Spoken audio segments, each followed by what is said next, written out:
friend you can count on in Milwaukee. This is 6's News. Wake up. Good morning, everyone, and thanks for spending some time with us this morning. Welcome to the Wake Up News. I'm Jeff Mirasola in for Mark Concannon. And I'm Kim Reimland. Here are the top stories this morning. More than 1,600 residents of the town of Weyauwega remain out of their homes this morning. Most of those people have no idea when it's going to be safe for them to return to their homes. I'm Molly Fay, and I'll have a live report from Weyauwega County. There are new concerns that plans for a new Brewers stadium are slowly grinding to a halt. And the Republican race for president could turn into a one-man race after today. 10 states will pick a candidate on Junior Tuesday. In sports, the Bucks can hang on to the ball and the Celtics hang on to a win in Boston. Plus, we'll have all the winning lottery numbers. First, though, let's go to Dana Tyler in the weather office. Dana, a white morning this morning. A little bit of snow out there right now and just a little bit of precipitation during the day today in the form of flurries or a little freezing drizzle around the area. Our temperature today should be about 32 degrees, so everything stays kind of wet, a lot of wet roadways around there during the day today and also tonight as the light snow starts to come back into play. Temperature around 22 degrees tonight. Our best chance of any significant snow appears to be coming in tomorrow. Temperature around 25 degrees, so we're not so close to the freezing mark, not a mixture expected, and we could see several inches of accumulation during the day tomorrow before it gets a little colder and drier toward the end of the week. So some more snow on the way, but not too much around here today at least. Okay, thanks, Dana. We'll check back with you later. In the news this morning, fear of another explosion is keeping more than 1,600 residents of the Weyauwega County town of Weyauwega out of their homes this morning. And it could be noon today before authorities approach the train derailment that forced the evacuations. 6's news reporter Molly Fay joins us live from Weyauwega County this morning with more on the dangerous derailment. Molly? Well, Jeff and Kim, it could be even longer than noon today when officials will be able to go in and determine whether or not it's safe and exactly what needs to be done. So far, they've been taking a wait-and-see attitude. They have to let those cars burn out before it's safe for them to go in and reassess the situation. Almost 2,000 people will wake up this morning in beds that are not their own, in shelters, churches, motels, other homes, homes of friends, not knowing when they're going to be able to go back because right now officials just can't tell them when that's going to be because it's not safe. All of the roads are still blocked off to Weyauwega. They were blocked off this morning as we were on our way in. We're now about 2 miles from the accident. And as I said last night, residents left their homes, and many of them leaving belongings and pets behind. I heard a big boom. And all I could see was orange sky. A lot of smoke.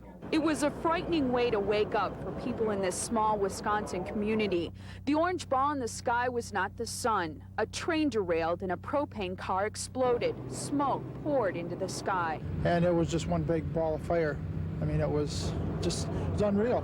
Up in the air it went, and I just see all fire. That's all I could see, the big mushroom hunk of fire like. My mom and dad came dashing into my room. I went, I'm awake. Cause it was the time 11-year-old Ben Ludebeck usually wakes up and gets ready for school.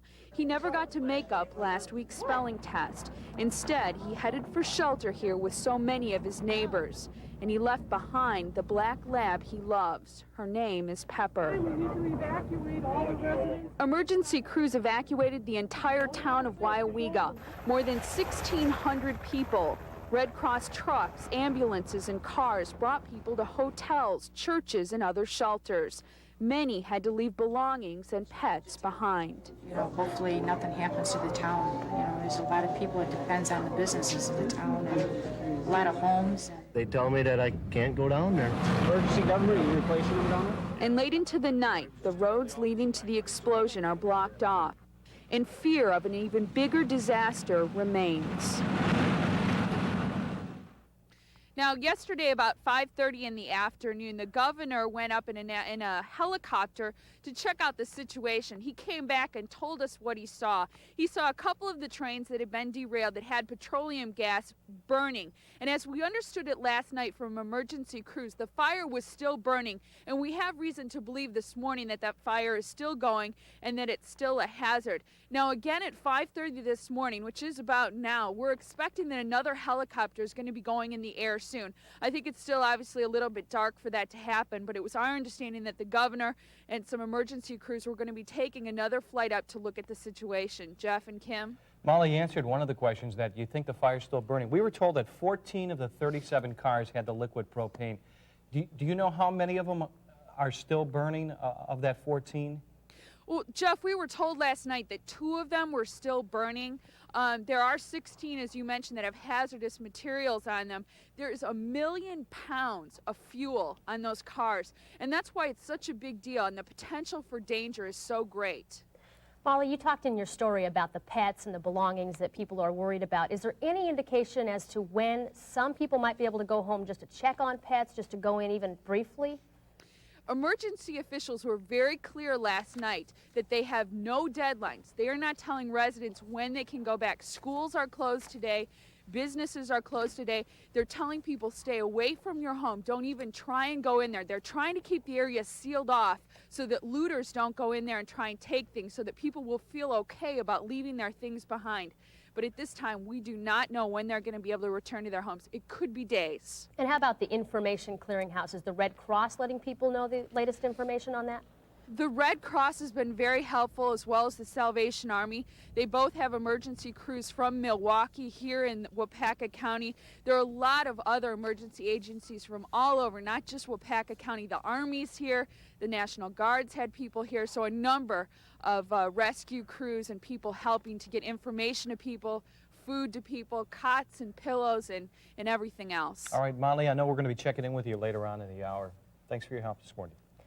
In other news this morning, there are new worries about work on the new Brewers stadium. 6's News has learned the design team for the new stadium has been told to suspend some work on the project.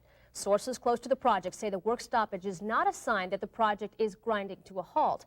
6's News reporter Charles Benson tells us exactly what the work suspension means to the stadium plan. 1 week ago, the baseball district imposed a deadline on the Milwaukee Brewers.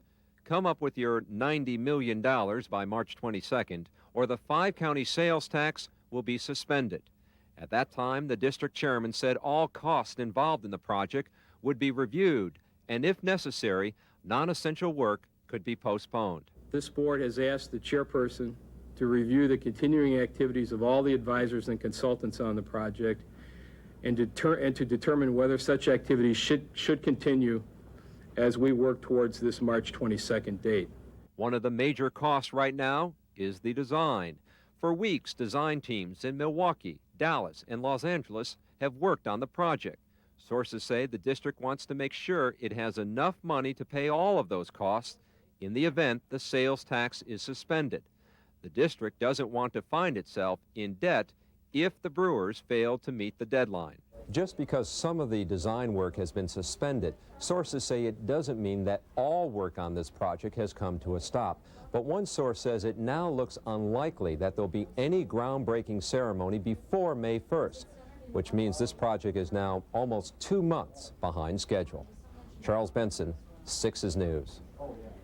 Another source in Madison says some legal work on the project has also been slowed down because of the uncertainty of that deadline. When asked why, the person says there is not enough money to do all of the work if the sales tax does not continue. And while some of the work has been suspended, people close to the project say it does not mean all work has been stopped. Today could be a big day of changes in the Republican race for president. Voters will choose a candidate in 10 states. Almost 1/4 of the delegates needed to win the GOP nomination are at stake. The day could be a big surge for Bob Dole, who leads in the polls in all 8 states that are holding primaries. The biggest state up for grabs is Georgia, where Dole received an informal endorsement by House Speaker Newt Gingrich. Well, I did it because I said Senator Dole thanked me for my vote, and I decided that I'd rather accept the gratitude of the next president, and in fact, that is how I voted. Meanwhile, Lamar Alexander campaigned in New England. He says he doesn't expect to fare well today. He says he may drop out of the race if he can't defeat Dole in next Tuesday's Florida primary. The 8 states that are holding primaries today are Georgia, Colorado, Vermont, Rhode Island, Massachusetts, Maryland, Maine, and Connecticut. Washington State and Minnesota are holding caucuses, and you can turn to 6's News tonight for full coverage of Junior Tuesday, as it's called. We'll have results, reaction, and analysis on 6's News Primetime and 6's News at 10. Wisconsin's Republican primary is 2 weeks from today, and it appears to be a tight race between Bob Dole and Pat Buchanan. The survey was done by St. Norbert College and Wisconsin Public Radio. It shows 28% of voters plan to vote for Pat Buchanan, while 25% say they support Dole. Lamar Alexander is a distant third and Steve Forbes is fourth. The survey also showed a large number of voters remain undecided. The poll showed Wisconsin voters prefer President Clinton to either Dole or Buchanan if they were to meet in the November election. When we come back, meteorologist Dana Tyler will be here with the forecast. And we're going to tell you about a pair of dolphins who are caught in the middle of a legal challenge. We'll be right back.